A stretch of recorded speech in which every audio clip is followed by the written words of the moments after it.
I just saw Birds of Prey late last night. Now to give you my non-spoilery review.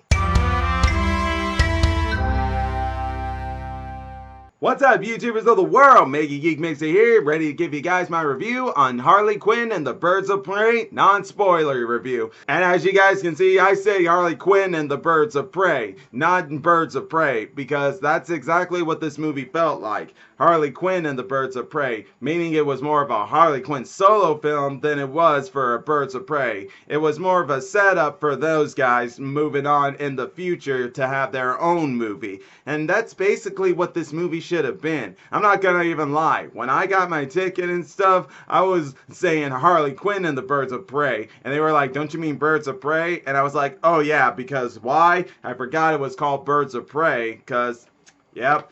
Harley Quinn. This was focused on her all the way and establishing what happened to her after her breakup with Joker. And all you can do really, now you guys can basically look at this as how it happened in the comics and other medias with Harley Quinn. After the Joker and her broke up or died or whatever, and establishes her as her own character. And all I gotta say is, they did a good job, because how they established her with where she was at the beginning of this film to the life she can now have going forward at the end of the film makes me look forward to some sequels, which I hope we get, because Margaret Robbie does a really great job as Harley Quinn. And the Suicide Squad, she was great as Harley Quinn too, but in here, she is established even more better than she was in Suicide Squad. And I would like to hope it maybe changes some people's opinions out there about Margaret Robbie as Harley Quinn. Because some people I know, some of them didn't like her as Harley Quinn in Suicide Squad. But maybe that's just because there were other characters they had to focus on.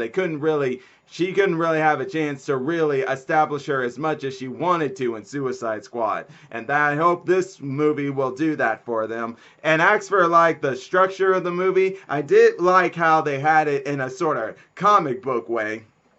By that I mean like there were some parts to a scene where it got to a spot where you were going to scratch your head saying, why is this person here? Where did this person come from? And that's where it'll go into a little quick flashback, kind of like how comics do, where it's there, where it's showing this in the present, but then they do a quick flashback to the then, and then they go back saying to the now.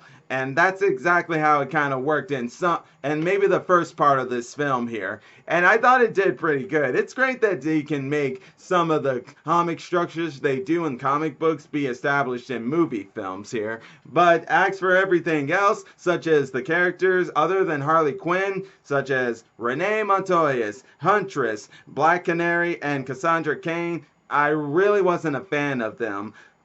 For Black Canary, she was a little okay, but I still didn't like what they did with her. And I'm going to go into each individually here in the non-spoilery way. And that's in the fact that for the worst of them, well, not the worst of them, but one of the worst of them would be Huntress. And why is that? Because, well, she's just really jumps in here and there out of nowhere, and it's only until later on in the film that you get the full establishment of her. And the actor who plays her, I know, I'm not saying she did bad, because no doubt this was how her character was structured, but how they made her have Huntress's character be like that, I was just like, no, this just isn't right. And trust me, but when you see it yourself, you're going to be thinking to yourself, for some of y'all who know Huntress, yeah, you're going to be thinking to yourself that this is not her, because that's definitely not her.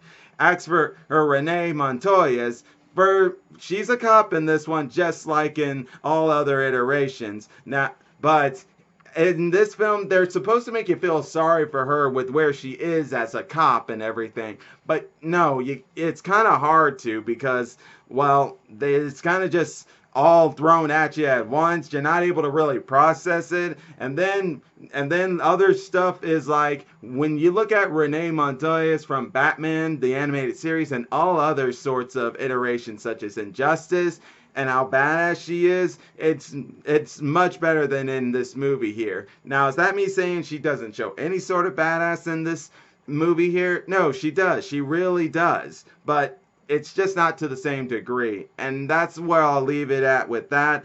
And for Dinah Lance, yeah, she has her martial arts skills, her canary cry, but the role they gave her in this film just didn't sit well with me. Now, I know some of you guys may be saying this, if you're a comic book person expecting comic book characters to be exactly how they are in the movie, no, and you're right, they are. And sometimes when they establish these characters different from what they are in the comics, I like it. It's just they didn't work for these characters here, especially Cassandra Cain, because I can't really call her Cassandra Cain. I can only maybe call her, Maria something, just anything but Cassandra Cain, because what they did with this character for Cassandra Cain, making her a foster kid and all this other stuff, it was just sad, because Cassandra Cain is one of the most badass fighters in the DC universe. She can kick butt, and she can